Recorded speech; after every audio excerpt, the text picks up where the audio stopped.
As the procession of the Liberating Division flags begins, we think about the extraordinary sacrifice of our soldiers who defeated Nazism.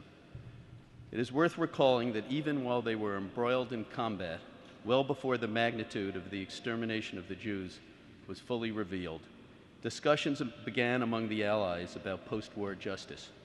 With foresight and temperance, the victorious powers resisted vengeance in favor of the law. A new legal precedent, they hoped, would extinguish the possibility of the world ever facing these crimes again.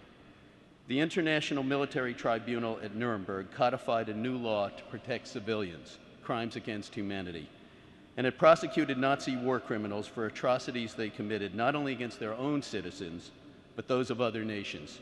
It rejected the long-standing doctrine of sovereign immunity, which exempted heads of state from prosecution, and it rejected the doctrine which protected subordinates for being prosecuted for crimes they committed under orders. Among the men working with the prosecution team to prepare for the Nuremberg trials was Raphael Lemkin, a Polish-Jewish lawyer who had fled to the United States. Lemkin had dedicated his life to creating legal protections for ethnic, national, and religious groups, and in 1941 he had introduced the word genocide to give name to the systematic murder of targeted groups. Lemkin managed to get the word genocide included in the indictment against Nazi leadership, but the trial at Nuremberg failed to define it as a specific crime in international law. After the war, Lemkin learned that 49 members of his family, including his parents, had been killed in the Holocaust.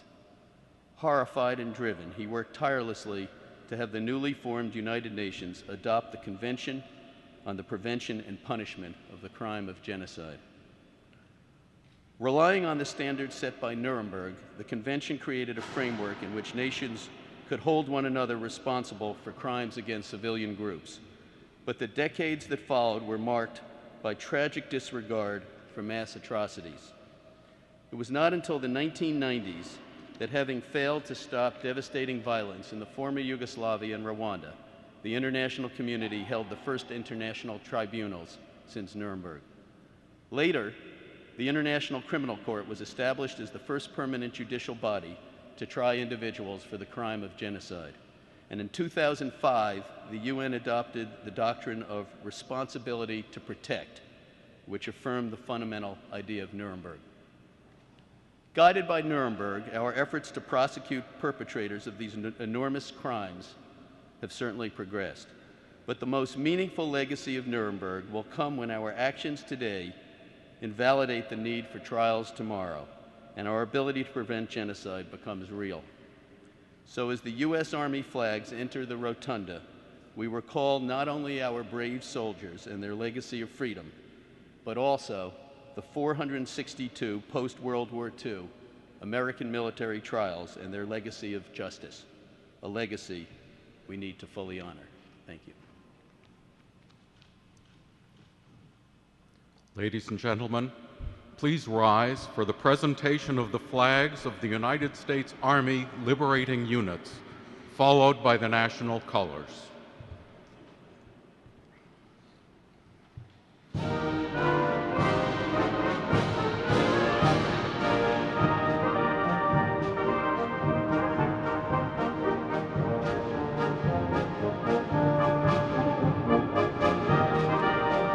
First Infantry Division, Falkenau an der Eger, and 101st Airborne Division, Landsberg. 2nd Infantry Division, Leipzig-Schönefeld and Spergau, and 82nd Airborne Division, Verblin.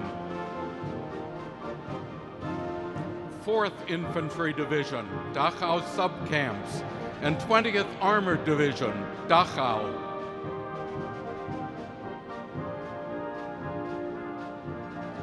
8th Infantry Division, Verblin, and 14th Armored Division, Dachau Subcamps. 26th Infantry Division, Gusen, and 12th Armored Division, Landsberg.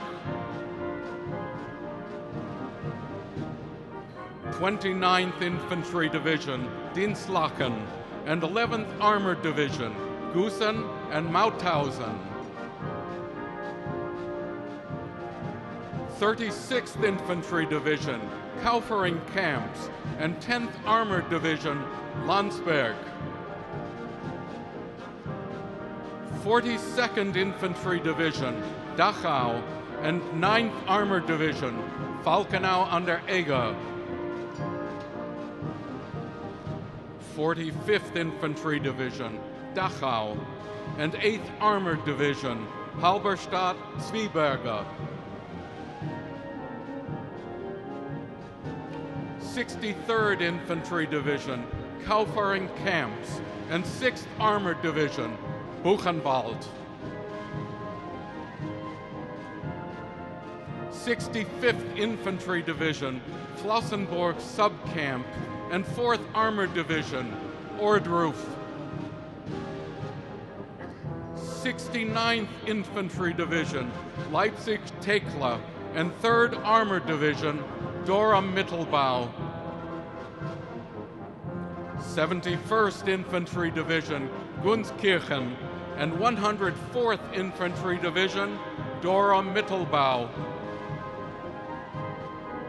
80th Infantry Division, Buchenwald and Ebensee, and 103rd Infantry Division, Landsberg. 83rd Infantry Division, Langenstein, and 99th Infantry Division, Dachau Subcamps. 84th Infantry Division, Allem and Salzwedel, and 95th Infantry Division, Werl. 86th Infantry Division, Attendorn, and 90th Infantry Division, Flossenburg. 89th Infantry Division, Ohrdruf.